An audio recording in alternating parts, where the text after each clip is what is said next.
কোনো পূর্ব ঘোষণা ছাড়াই পারস্য উপসাগরের ভূরাজনীতিতে এক চরম উত্তেজনা তৈরি করে বাহরাইনের মাটিতে শুরু হয়ে গেছে এক নজিরবিহীন যৌথ সামরিক মহড়া, যার নাম দেয়া হয়েছে বাহরাইন শিল্ড। সৌদি আরব, সংযুক্ত আরব আমিরাত, কাতার, কুয়েত, ওমান এবং আয়োজক দেশ বাহরাইন উপসাগরীয় সহযোগিতা পরিষদ বা জিসিসির এই 6টি ক্ষমতাধর রাষ্ট্র একজোট হয়ে ইতিহাসের অন্যতম বড় রণপ্রস্তুতি শুরু করেছে।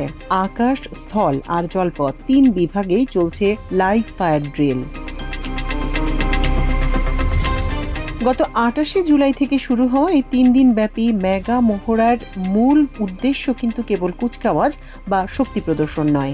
বাহরাইনের সশস্ত্র বাহিনীর chief of staff lieutenant general দিয়াব বিন সাকার আল নুমাইমি সোজাসুজি জানিয়েছেন, এই মহড়ার লক্ষ্য হলো যে কোনো ধরনের বিশ্বাসঘাতকতামূলক আক্রমণ প্রতিহত করার জন্য নিজেদের কমব্যাট রেডি বা যুদ্ধ প্রস্তুতিকে চূড়ান্ত স্তরে নিয়ে যাওয়া।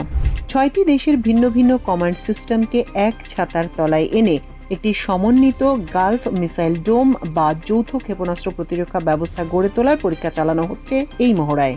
বিশেষ করে মাঝ আকাশে ড্রোনের ঝাঁক এবং ক্রুজ মিসাইল ধ্বংস করার জন্য real time radar data sharing এর মতো অত্যাধুনিক প্রযুক্তির মহড়া দিচ্ছে এই জোট।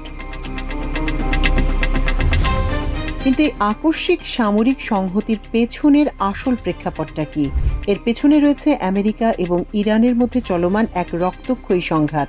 মার্কিন প্রেসিডেন্ট ডোনাল্ড ট্রাম্পের টানা 13 রাতের তীব্র বোমাবর্ষণের পর ইরান যেভাবে পাল্টা আঘাত হেনেছে তাতে কেঁপে উঠেছে পুরো উপসাগরীয় অঞ্চল।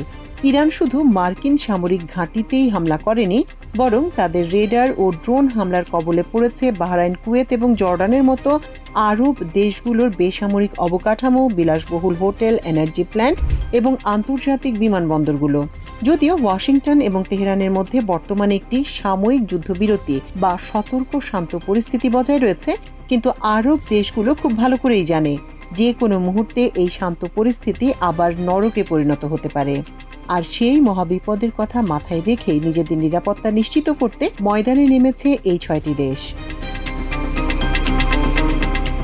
এই মহড়ার আরও একটি গুরুত্বপূর্ণ এবং স্পর্শকাতর দিক হল বিশ্বের সবচেয়ে গুরুত্বপূর্ণ নৌপথ হরমুজ প্রণালী। বিশ্ববাজারের মোট জ্বালানি তেলের 1/5 বা 20% সরবরাহ করা হয় এই সরু সমুদ্রপথ দিয়ে। কিন্তু ইরান ইতিমধ্যেই এই হরমুজ প্রণালীতে শত শত সামুদ্রিক মাইন পেতে এবং বাণিজ্যিক জাহাজে হামলা চালিয়ে এই নৌপথকে সম্পূর্ণ অবরুদ্ধ করে রেখেছে। তেহরানের স্পষ্ট দাবি, তাদের উপকূলীয় জলসীমা দিয়ে কোনো জাহাজ পার হতে হলে তা ইরানের সম্পূর্ণ নজরদারি এবং অনুমোদনের ভিত্তিতে হতে হবে।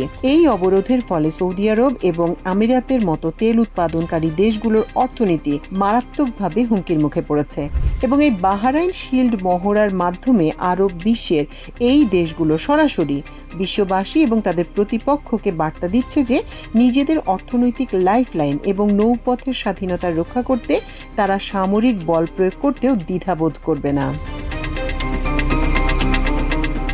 উত্তেজনার পারদ আরও বাড়িয়ে দিয়েছে সাম্প্রতিক আরেকটি ঘটনা। মহড়া শুরুর ঠিক আগ মুহূর্তে সৌদি আরবের প্রতিরক্ষা মন্ত্রণালয় নিশ্চিত করেছে যে ইরাক সীমান্ত থেকে ধেয়ে আসা বেশ কয়েকটি বিস্ফোরক বোঝাই ড্রোন মাঝ আকাশেই ধ্বংস করেছে সৌদি এয়ার ডিফেন্স সিস্টেম। এই ড্রোনগুলোর মূল নিশানা ছিল সৌদি আরবের অতি গুরুত্বপূর্ণ তেল শোধনাগার বা অয়েল ফ্যাসিলিটিস গুলো। ইরাক ও ইয়েমেনের ইরানপন্থী প্রক্সি গ্রুপগুলো যেভাবে একের পর এক ড্রোন হামলা চালাচ্ছে তা উপসাগরীয় দেশগুলোর সার্বভৌমত্বের উপর সরাসরি আঘাত। ফলে বাহরাইন শিল্ড কোনো সাধারণ সামরিক অনুশীলন নয়, এটি আসলে একটি ফ্লেক্সিবল ডিটারেন্স সিস্টেম বা প্রতিরোধ দেয়াল।